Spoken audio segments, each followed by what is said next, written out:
Bien, entonces ya entramos al tema de las traducciones de los idiomas primarios. Habíamos hecho mención, recuerdo, sobre en qué idioma fue escrita la Biblia, y, pero quisiera que hiciéramos un poquito o que apuntáramos un poquito a este tema de los idiomas primarios, porque hay algunas cosas que a veces parece que puede quedar en el aire. Eh, si nosotros recordamos la, lo que tiene que ver con, con lo que hablamos en la primera clase sobre la importancia de los idiomas iniciales, de los idiomas primarios en que fue escrito. Y aún las confesiones de fe son cuidadosas en decir, en hablar de inspiración en idiomas primarios. Pero cuando pensamos un poco más allá y hablamos de la preservación de la escritura, que es una acción divina también, tenemos que entender que el sello de la inspiración está presente hasta nuestros días en las versiones correctas, en las versiones que conocemos. Entonces, nosotros, si recordamos el texto con que iniciamos toda esta clase, de toda la escritura es inspirada por Dios, es 2 Timoteo 3, 16 y 17, toda la escritura es inspirada por Dios y útil para enseñar, para redarguir, para corregir, para instruir en justicia, a fin de que el hombre de Dios sea perfecto, enteramente preparado para toda buena obra. Esta realidad de la inspiración debe estar presente en nuestra interpretación, como un elemento vivo, como un elemento real, no místico, sino presente en lo que estamos leyendo, sabiendo que la Biblia es inspirada por Dios. Pero la Biblia fue dada inicialmente en el mundo antiguo, en idioma hebreo, en el Antiguo Testamento. Ahora, la palabra hebreo se refiere a las personas y no al idioma, pero hoy en día ha habido lo que se llama evolución del lenguaje y evidentemente ya hebreo no es el individuo, sino el idioma. Y el idioma era uno de de los idiomas semíticos nacidos ahí en Canaán. Era llamado la lengua de Canaán, como aparece en Isaías 19, 18. También Nehemías, si ustedes recuerdan, habla de la lengua de los judíos, pero también lo vamos a encontrar en el sitio a Jerusalén por parte de Sennacherib, tanto en el libro de Isaías como en los libros de Crónicas se relata un evento en donde el Ramsaces, el Rakmat, son los enviados por el rey Sennacherib de Asiria para que insulten al Dios de Israel, al Dios verdadero, y empiezan a hablar en términos desobligantes sobre Dios. Y los que están en el muro le dicen, por favor, te rogamos que hables en lengua de Judá. ¿Se acuerdan de ese pasaje? Y entonces los muy arrogantes dicen, no, sino que hablaremos en lengua, eh, que no hablen en lengua de Judá, dicen los que están en el muro. Y ellos dicen, sí hablaremos en lengua de Judá, para que los que están en el muro sepan a lo que se van a tener en medio del sitio. Bueno, el resultado fue que Dios destruyó a estos arrogantes, mató 185,000, pero quería resaltar el tema de la lengua, de la lengua. Ahora, ¿cuál es el origen o la historia? En realidad, había varios dialectos en Canaán que se parecían, eh, pero se podían diferenciar también. Estaba el fenicio, el ugarítico y el moabita, pero también otros dialectos, por ejemplo, el dialecto amonita. Pero ¿qué ha ocurrido? ¿Por qué no identificamos tan fácilmente? Porque no hay suficientes inscripciones y la arqueología no nos da la suficiente información como para que nosotros hagamos una investigación académica. Entonces, digamos que aunque estos dialectos estuvieron presentes en un momento de la historia, antes de que los israelitas conquistaban Canaán, cuando los israelitas conquistan Canaán, el idioma hebreo llegaría a ser el idioma dominante en todo el territorio de Canaán. Entonces, eso es importante que lo recordemos. Ahora, este idioma es un idioma muy bonito tiene una intensidad muy parecida a los idiomas árabes. Es conciso y es muy simple. Una palabra puede significar muchas cosas. Pero ¿qué significa esto? Que cuando una palabra puede tener tantos significados, son difíciles de traducir. Por ejemplo, Salmo 23 contiene 55 palabras, pero en la mayoría de de las traducciones se requiere casi el doble para traducirlo. Las dos primeras líneas, por ejemplo, miren cómo aparece acá. Dice, nosotros leemos en nuestras Biblias casi siempre, el Señor es mi pastor, nada me faltará, ¿se acuerdan? Pero los que traducen literalmente el hebreo dice, el Señor mi pastor, me faltará nada. Sin el uso del verbo ser, sería casi imposible para nosotros poder entender el idioma hebreo. Entonces, se necesitan casi 8 palabras españolas para traducir 4 palabras hebreas. Y el hebreo también sabemos que no usa expresiones separadas y distintas para cada matiz de pensamiento. Un erudito dijo, los semitas son las canteras cuyas rocas los griegos han cortado, pulido y hecho encajar juntas. Los primeros dieron la religión, los últimos la filosofía. En cuanto a la gramática, muchas figuras del lenguaje y recursos retóricos usados en el Antiguo Testamento tienen más sentido si la persona entiende el idioma hebreo. Y no solo el alfabeto y la escritura, sino las matices del idioma hebreo como tal, un poco de cultura. Entonces, eso es importante tenerlo en cuenta al momento de aprender hebreo. Creo que el hebreo es mucho más complicado que el griego, sin lugar a dudas. Entonces, antiguamente se escribían las letras en un estilo antiguo que se conoció como el paleohebreo y digamos que es la predecesora de los abecedarios griegos occidentales. Y la forma de la escritura que se usa en las Biblias hebreas actuales, también el arameo, escritura cuadrada, se puso de moda después del exilio de Israel en Babilonia. Es decir, muchos arqueólogos van a tener en sus manos documentos antiguos que son la escritura cuadrada esa, o la escritura paleohebraica, pero después del exilio vamos a estar más cerca al hebreo actual, aunque no necesariamente son los mismos, con los mismos significados. Alguna vez tuvimos una discusión interesantísima, muy provechosa con el profesor de hebreo, porque él insistía en que era, era posible aprender hebreo antiguo y hablarlo hoy en día, pero no, ocurre lo mismo que con el griego. El griego antiguo no se puede hablar hoy en día, es un idioma que está muerto, pero se puede leer.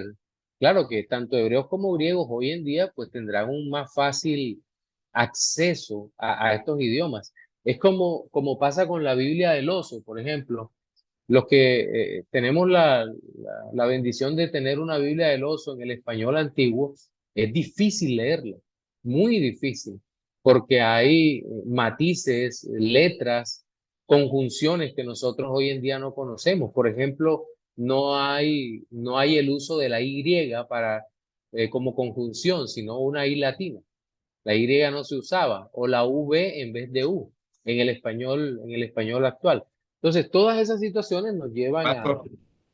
sí, Ah, qué pena. No, es que ahora que menciona, sé que no es el momento de preguntas e intervenciones, pero ahora que mencionó eso, lo de la Biblia del oso, me acordé también las instituciones de Calvino. También están en escritas, la introducción, sí, exacto, sí, también están escritas en español antiguo. Que la primera vez que sí, lo sí. leí, yo dije, wow, ¿esto qué es? Sí, suele ocurrir a uno, es un choque muy fuerte cuando uno empieza a leer. Sí, creo que es la primera parte que le dirige al rey de Francia, creo Sí, que sí, sí, en las instituciones. Bien, gracias, Jonathan.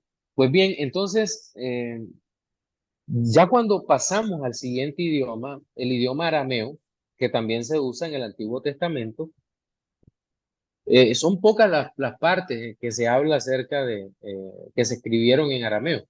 Por ejemplo, Daniel 2 del 4 al 7 y el 28. Esdras 4, del 8 al 6, 18. Aquí hay está un poco más amplio, y 7 del 12 al 26. Y también aparecen algunas frases y expresiones arameas en Génesis 31, 47, perdón, Jeremías 10, 11, y en el Nuevo Testamento, tal vez la más célebre sea la dicha por el Señor, ¿verdad? Cuando estando en la cruz dijo Eloi, Eloi, lama sabactani, que es una expresión hebrea aramea que los hebreos confundieron con un llamado al profeta Elías. Pero el Señor estaba hablando en hebreo ahí. Por su parte, el idioma griego, como dato curioso, solo dato curioso, la película La Pasión de Cristo es hablada en arameo. La Pasión de Cristo de Mel Gibson y otros es hablada en arameo. Bien, el griego, el griego es el siguiente idioma, y aquí hay un salto enorme en cuanto a la comunicación. El idioma griego, algunos le llaman un idioma hermoso, con tantas veces se escribió poesía en griego y prosa ática también, con unos textos clásicos maravillosos. Es hermoso, un idioma rico, es un idioma armonioso, y digamos que fue en ese momento una herramienta apropiada para ambos, el pensamiento intenso y la devoción religiosa. Durante el periodo clásico, el griego fue el idioma de una de las culturas más grandes del mundo. Durante su periodo cultural, el idioma, la literatura, las artes florecieron más que la guerra. Incluso los negocios se hacían en griego. Podríamos decir que es el inglés actual. Entonces, y digamos que el pensamiento griego siempre estuvo preocupado por los ideales de belleza. Por ejemplo, los epicúreos, los filósofos epicúreos, incluso los mismos estoicos, pues, a pesar de su pretendido alejamiento de las pasiones y demás, nunca fueron hostiles a los ideales de belleza. Yo no sé si ustedes recordarán aquella frase que dice de los griegos: nada en exceso, nada en defecto, todo en su justa medida. Ese era el pensamiento griego, por eso se preocupaban tanto de la estética y por eso los monumentos que tenemos hasta nuestros días. Entonces, el idioma griego reflejaba esa manera de vivir, de sentir. Hoy en día tenemos incluso discursos ceremoniales, tratados religiosos, tratados filosóficos, traducidos a nuestro idioma, pero que provienen del griego, los tratados amplios de Platón, Aristóteles, solo por mencionar de lo clásico, pero igual los padres primitivos escribieron en griego, ¿verdad? Es decir, Ireneo, Policarpo, incluso algunos otros escribieron en griego, y eso es importante porque nos da una visión del mundo de aquella época y de cómo se sentía.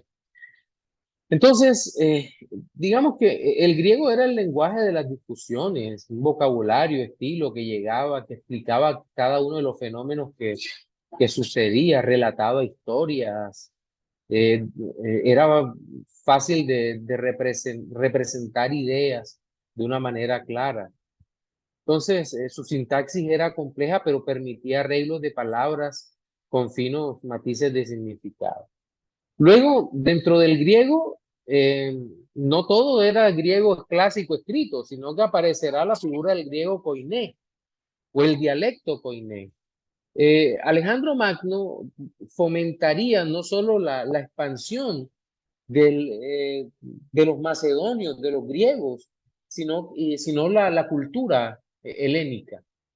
Se difundiría el idioma, la cultura griega llegaría a todos los lugares, eh, y los dialectos regionales fueron gradualmente, en algunos casos más rápido que otros, reemplazados por el griego koiné, el griego común, el griego que se hablaba. Incluso el griego koiné no desaparecería cuando los romanos empezaron sus conquistas, sino que digamos que prevaleció la cultura griega, por encima de la cultura romana. Yo recuerdo, tenía un profesor de historia que decía, los conquistadores romanos fueron culturalmente conquistados por el griego, por la cultura griega. Y creo que eso es importante que nosotros la tengamos o lo tengamos en cuenta. El griego del Nuevo Testamento va a ser el griego koiné, pero a veces pensamos en términos vulgares de una disminución de la riqueza del verbo y eso no es cierto. Sí, yo quise poner esta nota acá porque hay algunas cosas que no son precisas y esto lo encontré en un escrito bastante conservador, entre comillas. Y me llama la atención que el autor dice que la mayoría de los autores del Nuevo Testamento eran judíos, eso es cierto, escribieron en griego, que era el idioma universal de su época. Además, parece que el apóstol Juan estaba al tanto de la filosofía griega. Esto puede o no puede ser cierto. Seguramente Juan, bueno, estuvo de pastor en Éfeso, ¿verdad? Y al final de sus días desterrado en Patmos y vivió en muchos lugares de Grecia. Pero afirmar con absoluta seguridad que que la filosofía griega, que la conocía, no lo sabemos. Pero casi todos los críticos del Nuevo Testamento dicen que por el uso de la palabra logos para hablar sobre el verbo, sobre Cristo, demostraría el uso de expresiones abstractas e incluso el uso de una palabra que podía ejemplificar mejor la obra o la divinidad de Cristo obrando a favor de su pueblo. Y que algunos han llegado incluso a decir que tal vez Juan haya sido influenciado por el centro egipcio de Alejandría donde se aprendía filosofía griega. Miren, yo creo que llevar esto hasta este punto de influencia griega sería como darle importancia aún a la, a la postura teológica del teólogo liberal Adolf Harnack, que fue uno de los que impulsó dentro de la crítica, la alta crítica textual negativa del Antiguo Testamento, el pensamiento de que eh, toda la, toda la filosofía helenística o la filosofía helenística influenció el cristianismo y que esa influencia de la filosofía helenística sobre el cristianismo trajo consigo una serie de reinterpretaciones acerca de los atributos de Dios. Por ejemplo, sobre la inmutabilidad de Dios, sobre, eh, bueno, sobre la eternidad, sobre un Dios que nos involucra, como si realmente fuera posible que Dios se dejara influenciar por todos esos movimientos o como si el cristianismo no estuviera bajo el cuidado providencial de Dios, más aún cuando se estaba revelando la palabra de Dios.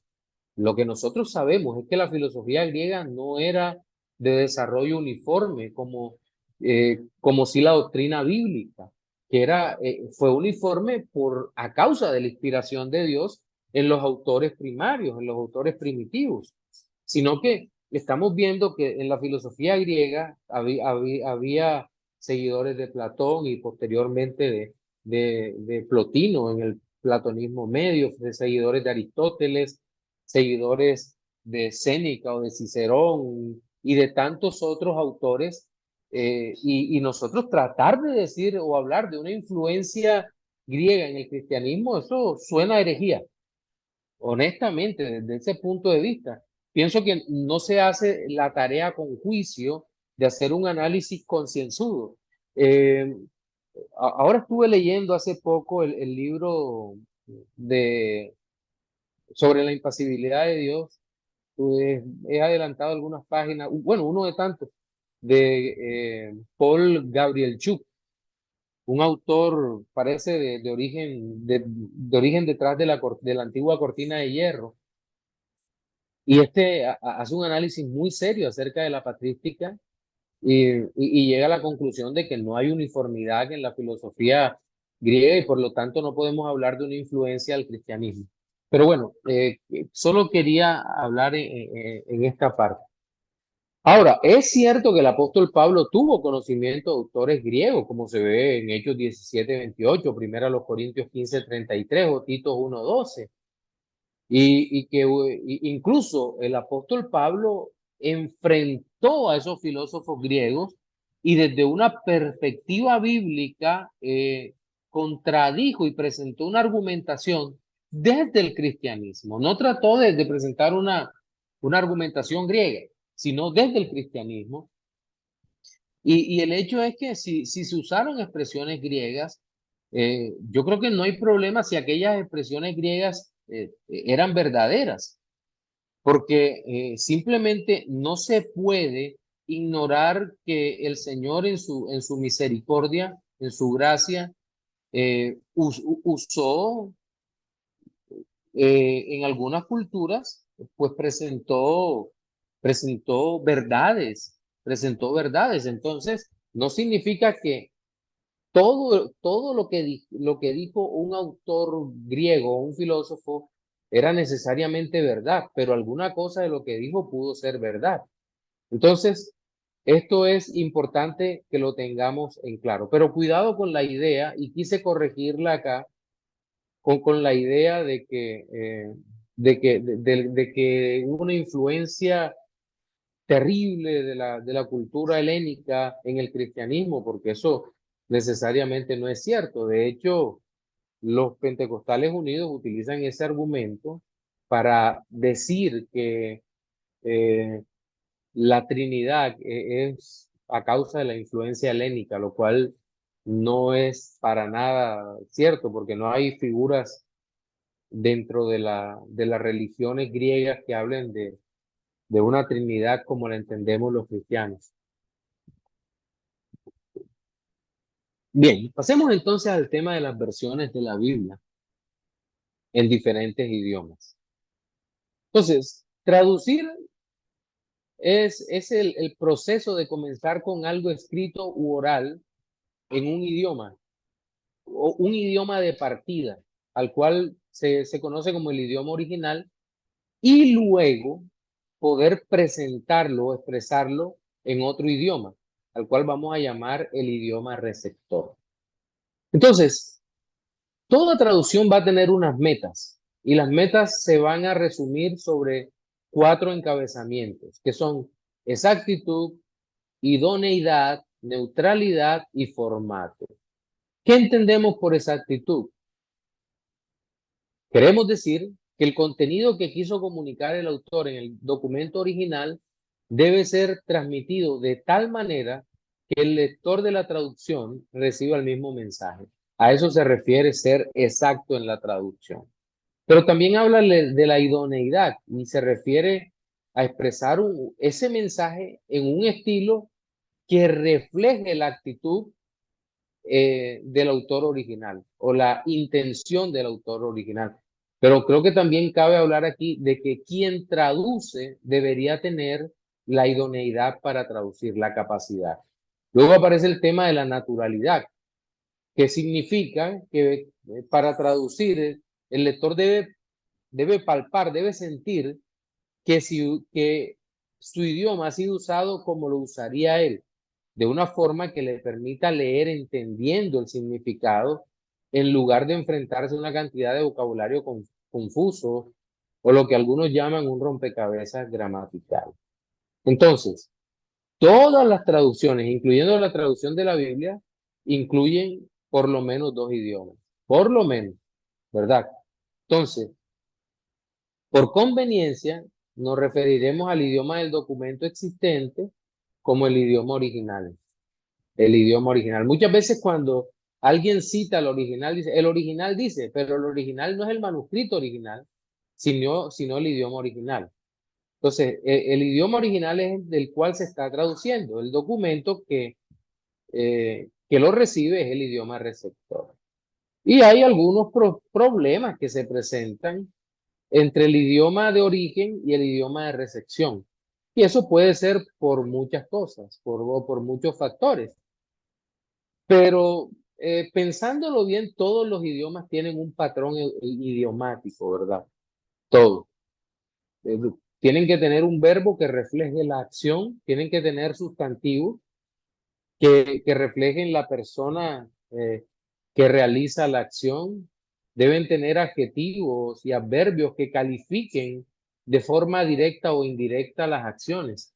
Entonces, estamos hablando de que los idiomas deben tener por lo menos los mismos elementos en común. ¿Qué cambian?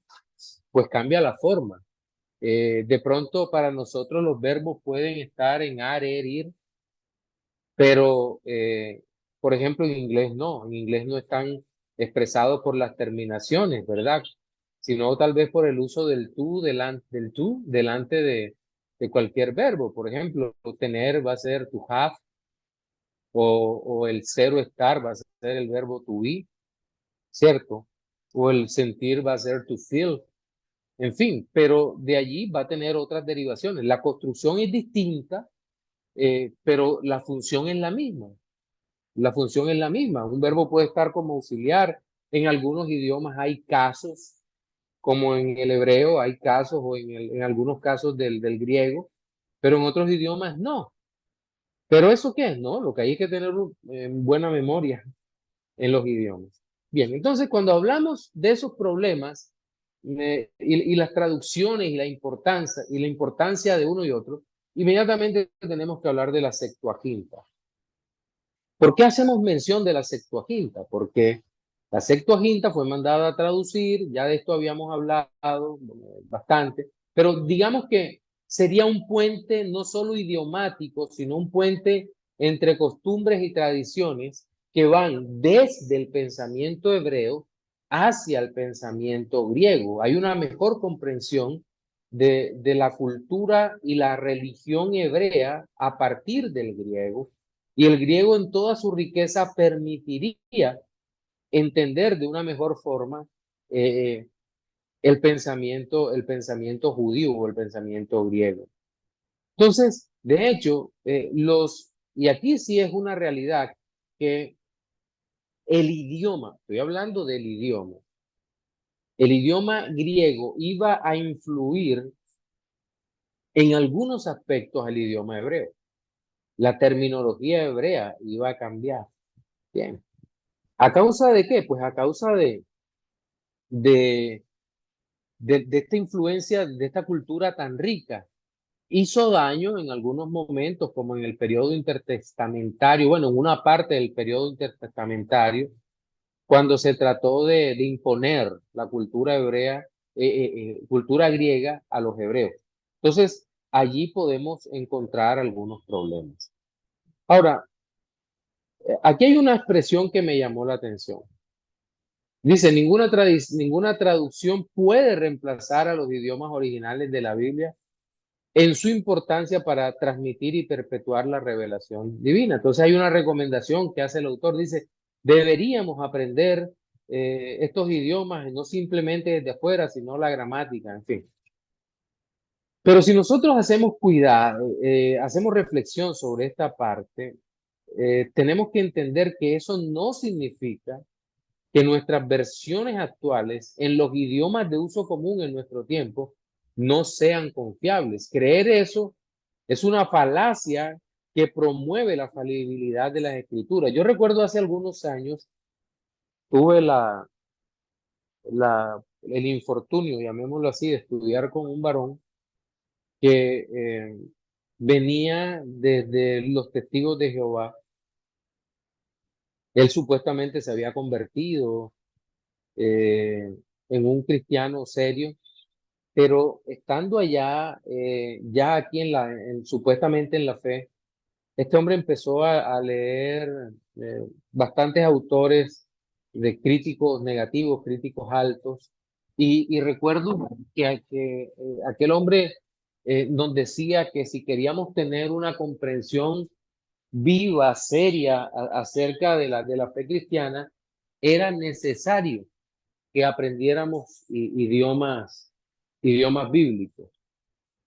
Y bueno, gracias a Dios todos estábamos como estudiando en ese momento idiomas bíblicos, pero ya llegó un punto en que él decía que todas las Biblias que teníamos en español, ninguna era confiable, y ni las Biblias en inglés. El varón bastante inteligente, intelectualmente hablando, pero poco sabio.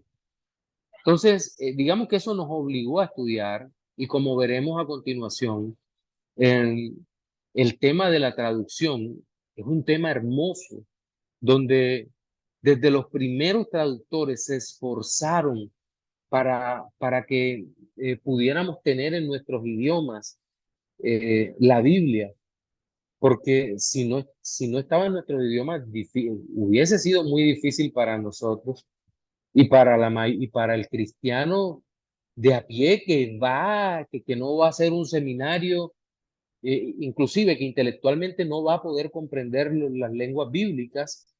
Iba a ser imposible que esta persona pudiera tener un punto de referencia o una devoción que le permitiera diariamente nutrirse de la santa palabra de Dios. Entonces, creo que este punto es importante que nosotros lo consideremos. Bien, ahora, ya creo que esto habíamos visto un poco sobre el Pentateuco samaritano y sobre creo que también habíamos hecho mención sobre esto, de que en el siglo tercero había 4 versiones rivales de la Septuaginta que se usaban extensamente. De pronto, por si acaso no lo recuerdan, la Septuaginta tradicional que fue adoptada por los cristianos y como consecuencia abandonaron los judíos. Luego hubo una retraducción judía hecha por Aquila en el siglo segundo antes de Cristo, que tradujo al hebreo en forma muy literal. Tercero, una revisión judía libre de la Septuaginta tradicional hecha por Teodosio. Y cuarto, una traducción de griego más idiomática hecha por Símaco. Entonces, creo que eso es importante tenerlo en mente. Ahora, tal vez la versión más importante que hubo en griego y que se perdió fue la llamada Hexapla, de Orígenes. Por una Biblia monumental, fue un esfuerzo enorme que se hizo. Y digamos que en el texto de la Septuaginta, Orígenes sacó 6 columnas paralelas, una al lado de otra, paralelas, que contenían la primera, el hebreo; la segunda, el hebreo transliterado en caracteres griegos. Esto era maravilloso. La tercera, el texto de Aquila; la cuarta, el texto de Símaco; la quinta, su propio texto corregido de la Septuaginta; y la sexta, el texto de Teodosio. Mire, este texto Jerónimo lo usó en la Gran Biblia de Cesarea, en su trabajo de la Vulgata Latina, después del año 388. Pero este tema de la Exapla, de la biblioteca de Cesarea, digamos que se conserva muy poco porque desapareció. Algunos creen que fueron los musulmanes cuando se apoderaron de la mayor parte de Occidente, que sacaron este texto lo destruyeron, o no sabemos. Lo que quedan son pequeños fragmentos, pero lastimosamente este texto maravilloso se perdió. Bueno, también hablamos un poco de los targumes, ya habíamos hablado. Pero entonces ya pasemos a las versiones latinas. Y digamos que aparte de la Vulgata latina, las versiones latinas no fueron tan populares, a pesar de que el latín llegó a ocupar el lugar más importante dentro del idioma, sobre todo en la Edad Media.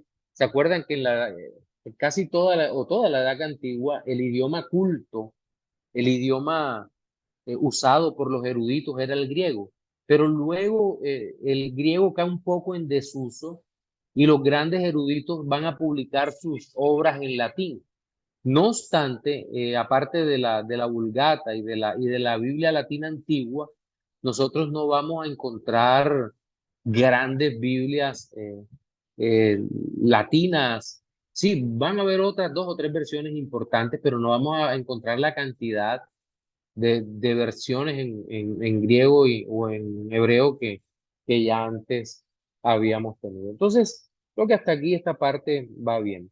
Ahora, ya nuestra última parte de la clase que no pudimos terminar la semana pasada, habla sobre las versiones protestantes. Y primero, podríamos ir un poco más atrás, pero quiero empezar por trabajos completos, no por trabajos fraccionados. La versión de Wycliffe.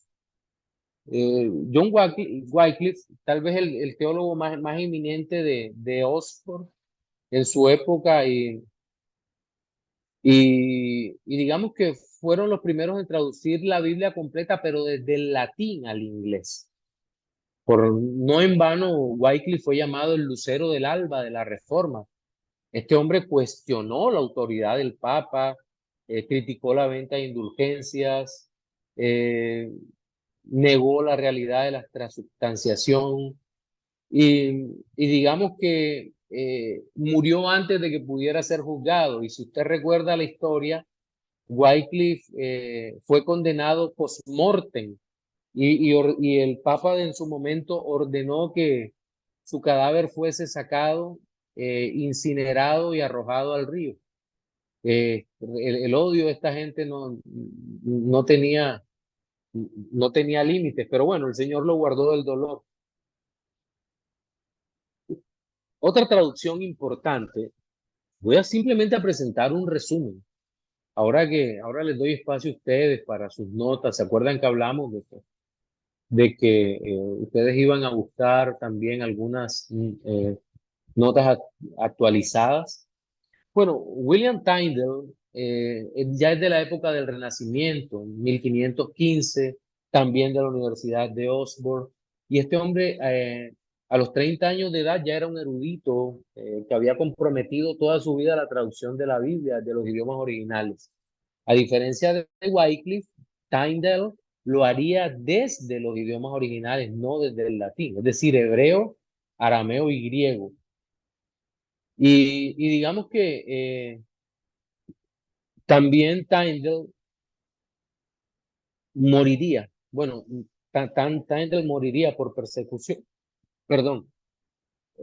Coverdale, Miles Coverdale, un graduado de Cambridge, y al igual que Tyndale, fue forzado a huir de Inglaterra porque había sido influenciado fuertemente por Lutero. Pero este hombre también predicó valientemente contra la doctrina de la Iglesia Católica mientras estaba en el extranjero. Coverdale conoció a Tyndale y luego llegó a ser asistente de Tyndale, especialmente ayudándolo a traducir el Pentateuco. Para cuando Coverdale logró producir una traducción completa, ya en el año 1537, el rey de Inglaterra, Enrique VIII, ya había roto, ¿se acuerdan? Por aquel caso de los varios matrimonios de Henry VIII, porque no podía tener un hijo varón y termina todo este rollo de Ana Bolena con Ana Bolena, en fin, y rompe por beneficio propio con Roma, con los lazos del papado, y va a aparecer entonces la iglesia en Inglaterra, la iglesia anglicana, que fue muy conveniente en ese momento de la historia para el desarrollo del protestantismo en suelo de lo que hoy conocemos como el Reino Unido.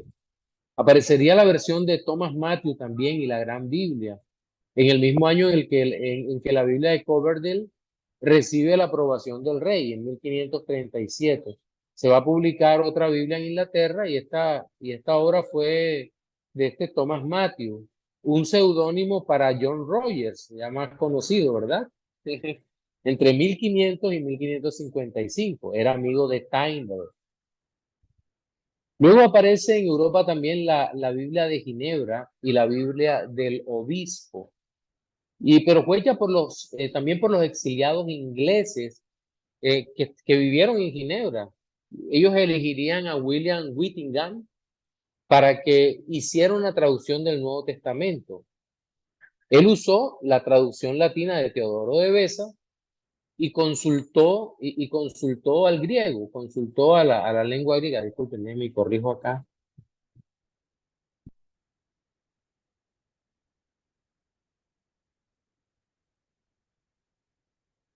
Esta Biblia llegaría a ser muy popular, tuvo un precio moderado comparado con las otras. Acuérdense que los libros eran muy costosos.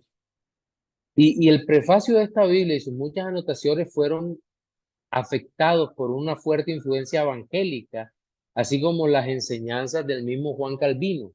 Calvino, ya todos sabemos, tal vez el más grande pensador magistral de entre los tres primeros, o dentro de los cinco primeros reformadores. A ver, pero a nivel intelectual creo que sería el que más brillaría. Luego aparecería la versión del rey Jacobo, la King James Version, que muchos de nosotros conocemos. Y aparecería después de que Jacobo o Santiago, sabemos que Santiago, Jacobo, significa, es lo mismo, ¿verdad? Vamos a explicarlo aquí. Por ejemplo, Jacobo se escribía Jacob o Jacob, Jacob, Jacob, Jacob, terminado en B. Y Santiago era, vamos a ver, era Santo. Entonces, Saint Jacob, entonces cuando se unen las dos expresiones, Saint y Jacobo, San Jacobo, lo que tenemos es Santiago. Por esa razón es que eh, Jacobo y Santiago es el mismo nombre, es el mismo nombre.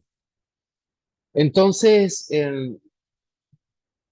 el, digamos que el rey de Inglaterra, Jacobo VI de Escocia, llegó a ser rey de Inglaterra, también conocido como Jacobo I.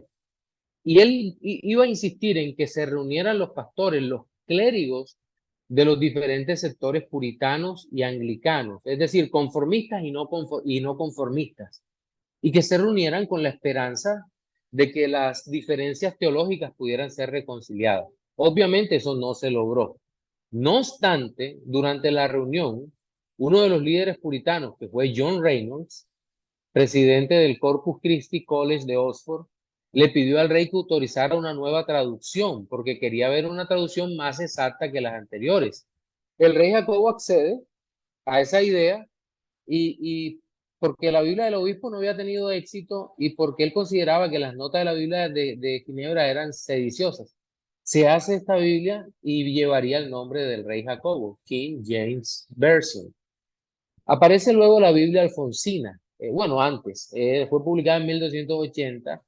Era una parte de un proyecto más amplio denominado Grande General Historia, compuesto 5 volúmenes. Este fue el proyecto del rey Alfonso X el Sabio, llamado así, entre otras razones, porque fue promotor de la Escuela de Traductores de Toledo, en España, y de otra obra en español denominada Historia de España. La Biblia alfonsina es una traducción de la Vulgata latina y muestra la influencia de lo que se conoció como la Biblia prealfonsina.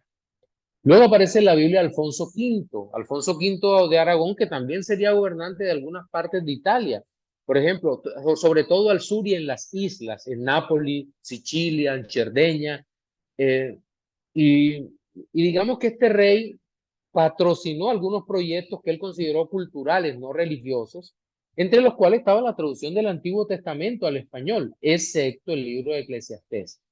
Entonces, no se sabe quién hizo la traducción, pero se tradujo del hebreo y latín al español. Aparecería el padre Shaw de San Miguel, afirmaba que un ejemplar de esta Biblia se encuentra en la biblioteca del monasterio del Escorial en España. La Biblia de Casiodoro de Reina. Esta Biblia nacería en Matemolín o Matemolín, provincia de Badajoz, en España, en 1520. Casiodoro nacería en 1520. Se hizo monje en el monasterio de San Isidoro del Campo, en la ciudad de Sevilla, y ahí empezó a leer la traducción del Nuevo Testamento de Juan Pérez de Pineda. y a discutir las obras de los principales líderes de la Reforma protestante. Recuerden que estos hombres empezaron a simpatizar fuertemente con la Reforma. Incluso la Reforma llegaría con fuerza a este monasterio y casi la mayor parte de ellos se unirían a la causa de la Reforma y ellos fueron perseguidos por causa de la Reforma. También un grupo fuerte de laicos en la ciudad de Sevilla se convirtieron a causa de la Reforma o por lo menos eran simpatizantes. Entonces, este hecho hizo bueno, que la Inquisición los persiguiera, pero de manera terrible, a todo aquel que simpatizara con la Reforma.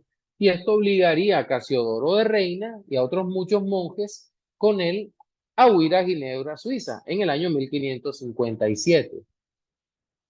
¿Cómo aparecería la Biblia Reina y Valera? Bien, Cipriano de Valera, el otro, recuerden, es Reina y Valera, nace en la población de Fregenal, Fregenal de la Sierra, en provincia de Badajoz, en España. Y al igual que Casiodoro de Reina, de quien fue paisano y amigo, estudiaron ambos en la Universidad de Sevilla, ingresaron en el monasterio de San Isidoro de Campo en Sevilla, también se haría simpatizante de la Biblia, de la doctrina de la Reforma. Y a un grupo de frailes, juntamente con él, huirían a Ginebra y allí, a pesar de la persecución, empezaría el trabajo de redactar o de hacer una traducción. Cipriano de Valera fue discípulo de Calvino, de quien fue fiel seguidor, hasta el punto de que fue el primero en traducir al español la obra de Calvino, Instituciones de la Religión Cristiana. Si usted tiene una institución, puede abrirla y va a ver que dice traducido al español por Cipriano de Valera.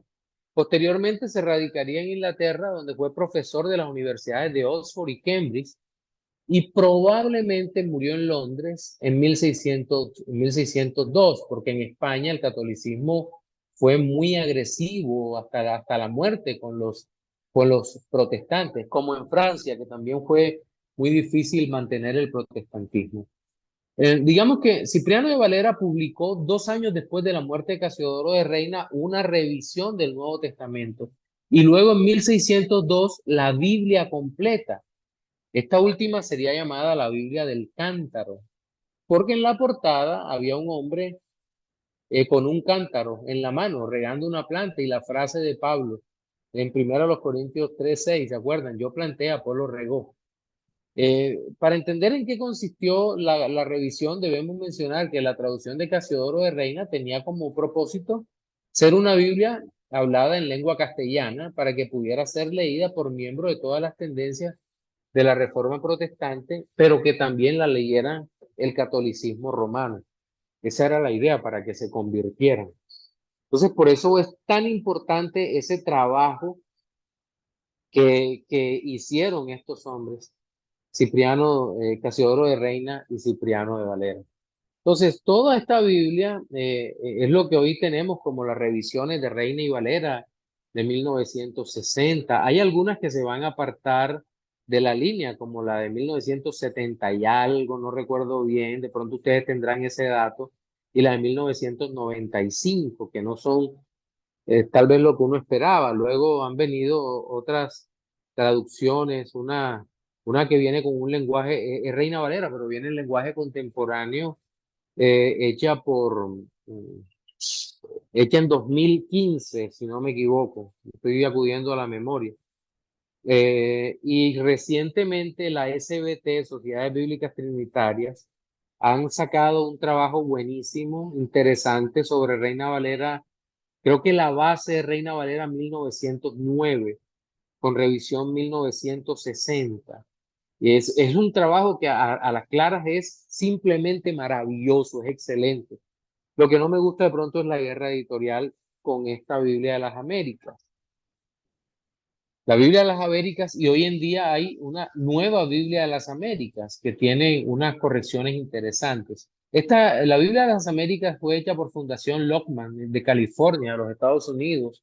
Aparecería por allá en 1973, una traducción del Nuevo Testamento basada en el texto griego Se usó como modelo la versión en inglés denominada la Nueva Biblia Norteamericana Standard, la cual creo que es el New American Standard Version, creo que se llama, en inglés, la cual está reseñada en esta obra del capítulo dedicado a la historia de la Biblia en inglés, en un amplio tratado que creo que es, no sé si es Serrano, hace esa aproximación a las Biblias. Pero bien, la Biblia completa se va a publicar en 1986, basada en las lenguas originales.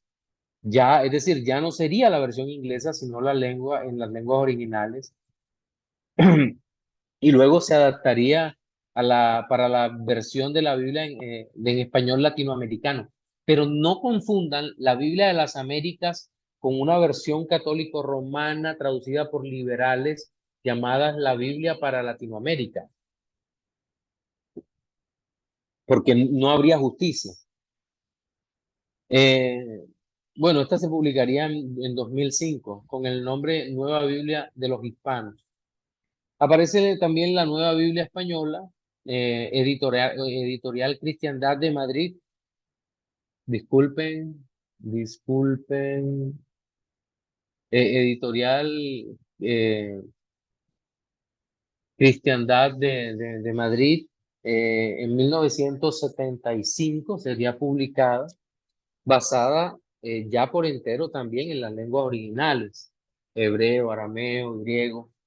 Y fue hecha por un sacerdote jesuita, Luis Alfonso Schockel. Este hombre es liberal, pero se le abona que el conocimiento en la erudición bíblica fue filólogo, fundador del Instituto Pontificio de Roma.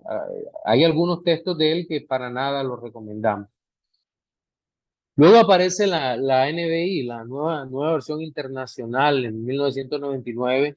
Esta estuvo, eh, Esta estuvo presidida por aquel varón Luciano Jaramillo, un erudito colombiano que trabajó en Miami, en los Estados Unidos, con un equipo de traducción donde hubo un grupo enorme de eruditos bíblicos, pero algunos de ellos también hay que reconocer que estuvieron eh, influenciados por la idea liberal o por o alguna medida de la teología liberal, sobre todo la teología liberal latinoamericana.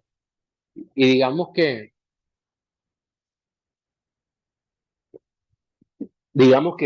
estos hombres estuvieron a cargo de la traducción de NBI y por eso esta Biblia causó en su momento mucha desconfianza, no por el hermano Luciano, sino por otros tantos que claramente simpatizaban más con la crítica, con la alta crítica.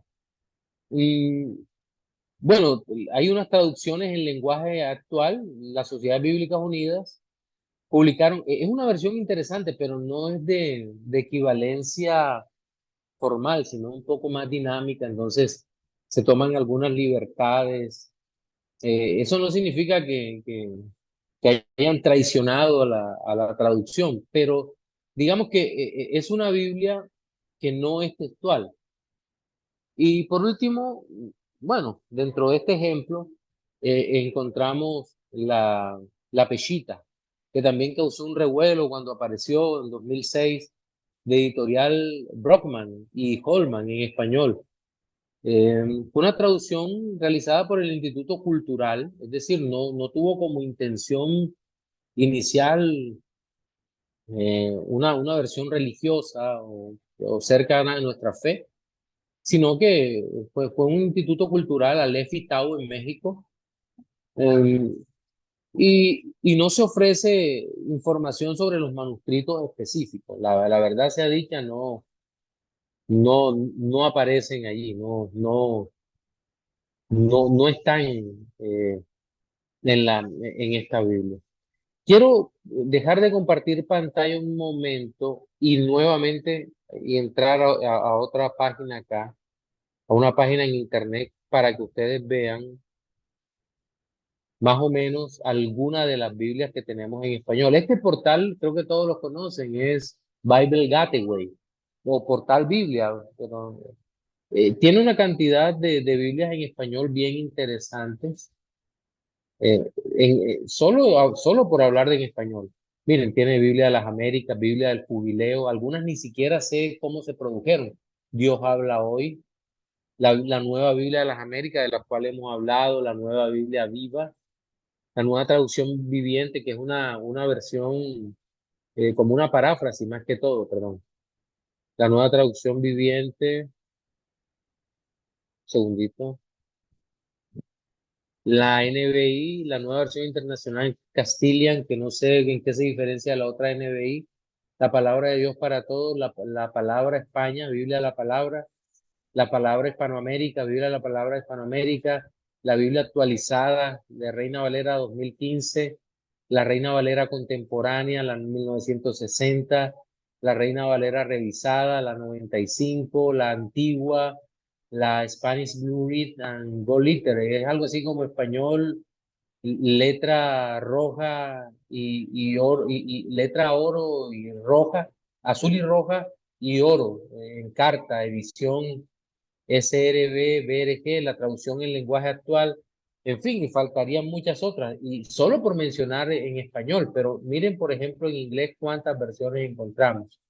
La 21 Century King James Version, que es nueva, la American Standard Version, la Amplified Bible, la Amplified Bible Classic Edition, la BRG Bible, la Christian Standard Bible, la Common English Bible, la Complete Jewish Bible, la Contemporary English Version, la Derby's Translation, la Disciplines Literal New Testament y cualquier cantidad de Biblias, muchas más que en español. Algunas conocidas como la English Standard Version, que es conocida porque es casi simétrica con nuestra Reina Valera, perdón, con alguna de las Reina Valera, o la King James Version, que es la misma nuestra, pero en versión Reina Valera,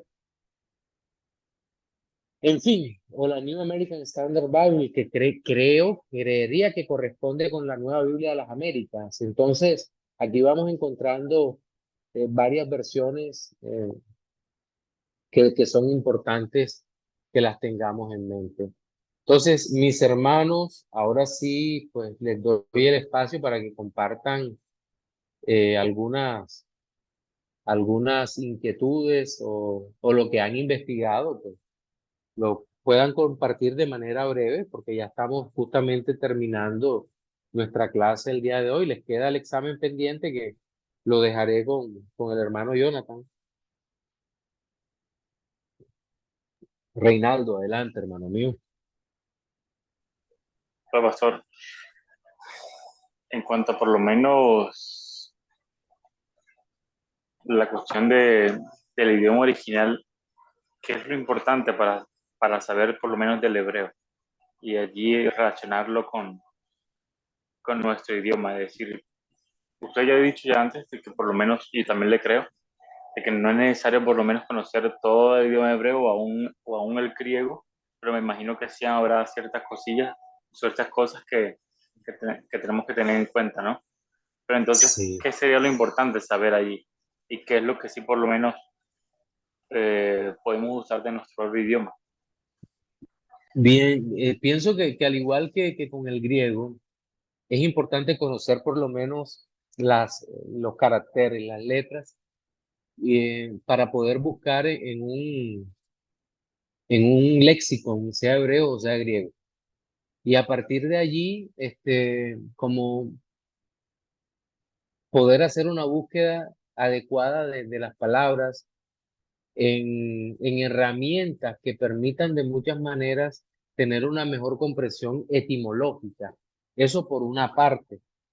Por otra parte, como también tener un diccionario expositivo de palabras y poderlas por lo menos entender y pasar de un lado a otro, porque algunos de estos diccionarios expositivos te permiten como seguir la evolución de una palabra a través del tiempo, porque la etimología no basta, porque la etimología te puede mostrar solo eso, qué significa la palabra, pero para poder observar la evolución de la palabra y si significa lo mismo en una parte que en otra, tú necesitas que alguien experto en cultura te diga, esta palabra significó esto dentro de este contexto bíblico, pero 1000 años después significó esto. O en el Pentateuco, en el periodo este de la ley, de la revelación de la ley, significó esto, pero en el periodo de los profetas tenía un segundo o tercer significado y en ese pasaje significa tal cosa.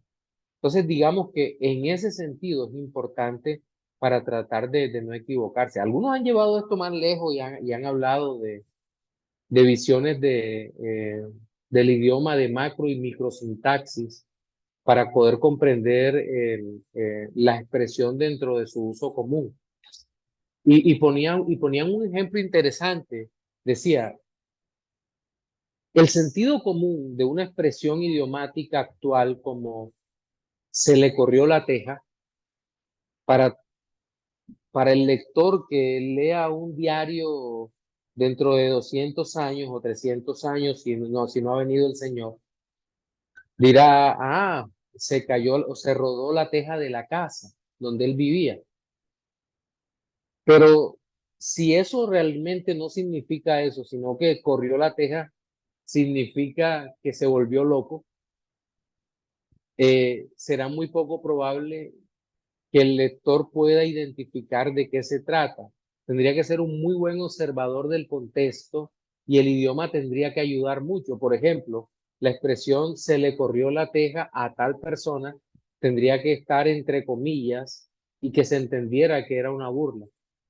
Entonces, con la Biblia puede suceder algo parecido con algunas expresiones idiomáticas y para entenderla necesitamos entender las variantes del idioma y por eso esos pequeños detalles es importante tenerlos en mente. Entonces, es lo que más o menos te puedo decir, mi hermano.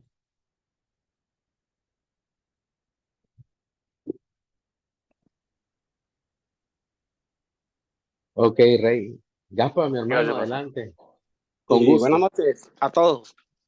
Buenas noches, mi hermano, ¿cómo estás? Bien, gracias a Dios, aquí ya descansando, por aquí interesante la clase de hoy, no me la podía perder, que la última clase. Sí, Pastor, sí. Pastor, no sé si yo quisiera hacer de pronto como una reseña. Yo sé que usted es un experto en el tema y para eso lo tengo usted, para que me corrija. Desde el punto de vista desde el Antiguo Testamento, llegando al Nuevo Testamento, he escuchado a algunos comentaristas decir qué idiomas hablaron Adán y Eva. Después pasa a decir qué idioma hablaba Moisés. Después pasa, qué idioma hablaba Abraham, qué idioma hablaba Moisés. Después llega casi al digamos, siglo V antes de Cristo, digamos, Esdras, Nehemías, que ellos traducen, digamos, hacen las primeras traducciones. Después llegan, digamos, al Nuevo Testamento y entonces nos encontramos también con que algunos interrogantes. ¿Qué idioma habló Jesucristo? Y algunos dicen, no, Jesucristo habló el griego koiné. Sin embargo, también en el Nuevo Testamento cabe anotar que hay varios idiomas, dialectos de idiomas del griego o dialectos griegos. Está el jónico, el ático, el todomaico y está el griego koiné. Entonces, dentro de esos griegos hacen una clasificación de algunas personas que hablaban y entraban dentro de cada clasificación. Por ejemplo, el jónico, el ático, el todomaico, el griego de los literatos, el griego de las personas del derecho, de las personas versadas. Por ejemplo, Pablo era una de ellas. Entonces, etcétera, etcétera. Entonces, haciendo ese recorrido, la primera pregunta cabría, ¿qué idioma hablaron Adán y Eva? Otra, ¿qué idioma habló Abraham? ¿Qué idioma habló Moisés? Entonces, los autores bíblicos dicen que los personajes antiguos no hablaban el hebreo que realmente se habla hoy en día. Porque si bien es cierto que el hebreo sufrió una metamorfosis y desde el paleohebreo, pasando por el caldeo, acadio, cananeo, y después fue que apareció ya después el arameo, ya como un derivado del hebreo. Podríamos decir entonces que Abraham, que Adán y Eva, mejor dicho, partiendo incluso más allá de Adán y Eva, del idioma de los ángeles, para entrar más allá de Adán y Eva. ¿Qué idioma hablaban los ángeles o hablan los ángeles? Cuando ellos hablaban aquí en la tierra, cada personaje hablaba en el idioma de cada persona aquí en la tierra, pero ellos allá, ¿qué idiomas hablan? Entonces, los autores que se pusieron de acuerdo dicen, bueno, los ángeles hablan lenguas angelicales. ¿Cuáles? No sabemos.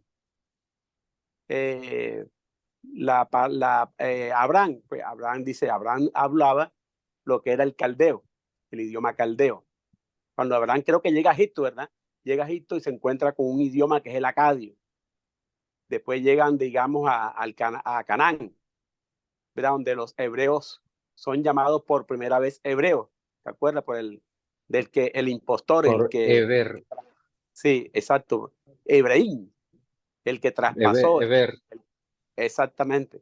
Entonces ya ahí se hablaba el cananeo. Entonces ya ahí aparece lo que es el hebreo propiamente dicho, y creo que también ahí aparece el arameo, donde Daniel, y creo que usted dijo también, creo que el Esdras, ¿verdad? Se escribió en arameo. Entonces, ahora sí quiero escuchar de parte de usted qué idiomas hablaron cada personaje bíblico, incluyendo Adán y Eva, Abraham, Moisés, Jesucristo en el Nuevo Testamento, Pablo, entendiendo todas esas clasificaciones de dialecto en el Nuevo Testamento. Pero sí, prácticamente contestaste, Gafa. El único Sí. que no sabemos es Adán, porque acuérdate que después de Babel las lenguas son confundidas. Pero si vamos hasta, hasta el capítulo 6 del diluvio, hablaban una sola lengua, pero no sabemos. Solo que algunos, sobre todo amantes de la cultura hebrea y, y un grupo de mesiánicos que no sé qué intención tendrían, nos dijeron que el hebreo era el idioma de los ángeles y el que hablaban los ángeles. No, eso es carreta, así porque digamos que el hebreo tiene su origen, es una lengua semítica que tiene su origen en el sumerio, en el fenicio y todo eso. Y obviamente, y en el caldeo, Abraham era un caldeo. Entonces tenía que hablar el idioma que hablaban en Ur de los caldeos. Entonces tenía que hablar ese idioma. Pero antes de Babel, antes de Génesis capítulo 11, hablaban una sola lengua que no se sabe cuál era, porque no hay registros escritos eh, eh, de las lenguas habladas, de la lengua hablada antes de eso. Ya cuando llegamos por ejemplo, Jacob era un cananita, tenía que hablar un idioma de Canaán que probablemente era una lengua semítica primitiva, probablemente hebreo, pero no sabemos si era paleohebreo. El caso de Moisés es diferente porque Moisés no fue criado en Canaán. Eh, Conocía las lenguas porque tenía que, por su educación egipcia, tenía que tomar contacto con los israelitas, pero fue criado en Egipto y seguramente hablaba el idioma de Egipto. Pero posteriormente tuvo que aprender el idioma de Madián porque su mujer y su suegro vivían en esa región, seguramente le tocó tocó aprenderlo, o por lo menos saberlo, o tal vez el egipcio por ser un idioma universal, pero eso son puras especulaciones nuestras que podemos hacer. Pero ya cuando la nación hebrea eh, es constituida por el Señor, digamos que hay un solo idioma que, que sí dista mucho del hebreo actual, pero es origen de él. O sea, no podemos simplemente romper como si no tuvieran un tronco común u origen común. Ya cuando llegamos a la época de Babilonia, los judíos, bueno, el reino del norte se pierde totalmente, pero el reino del sur se va a Babilonia y aprende el arameo, siendo una lengua caldea. Y de hecho, es uno de los pocos países que tiene en dos momentos de la historia la, la posibilidad de recuperar el idioma, porque el pueblo ya hablaba arameo. Y lo que hacen es que dentro de las sinagogas se empieza a hablar el hebreo y se recupera el idioma. Pero el idioma de muchas maneras había muerto. Entonces pasamos por ahí y ya cuando llegamos a la época intertestamentaria, el pueblo de Israel ya lo encontramos asentado en su pueblo, lo conquistan griegos, lo conquistan romanos, los romanos hablan latín, pero la cultura es griega, en fin, solamente en el territorio de Palestina, que era dominado por los romanos, se hablaba griego, principalmente arameo se hablaba hebreo en la sinagoga, se hablaba latín, que era el idioma del imperio. Entonces estamos hablando de eso. En lo particular, de hecho, por ahí escribí hace poco una nota en un artículo que estoy por publicar en Facebook sobre el que se llama La lucha por la claridad. Vemos a la persona de Cristo, nuestro Salvador, que yo creo que hablaba por lo menos los 4 idiomas, porque en diferentes momentos vemos que hay unos griegos que llegan a hablar con él, es decir, estaba hablando en griego, él es Dios, sabe todas las cosas y seguramente aprendió. Hablaba hebreo porque en la sinagoga hablaban hebreo y leyó el rollo. Hablaba arameo porque vemos palabras de él en arameo, en el Eloi, Eloi, lama sabachthani, y otras veces lo expresa.